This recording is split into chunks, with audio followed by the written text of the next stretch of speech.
ఇటీవల NCRB national crime record bureau ఒక assessment చేస్తే దేశంలో ఫేక్ న్యూస్ ప్రచారం చేసే రాష్ట్రాల్లో మనం 2వ స్థానంలో ఉన్నాం.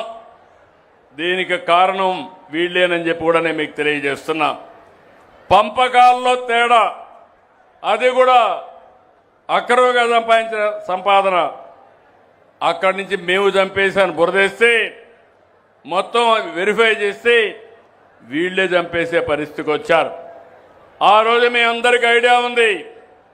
బాబాయిని గొడ్డలతో చంపి తిరిగి ఆ కత్తి నా చేతిలో పెట్టి సాక్షిలో వేసి నన్ను దోషిగా చూపించి ఎన్నికల్లో గెలిచారంటే ఎంత ప్రమాదమో మీరు గుర్తుపెట్టుకోవాలి. నాకే అవకాశం లేకపోతే మీరు ఒక లెక్క అని అడుగుతున్నా.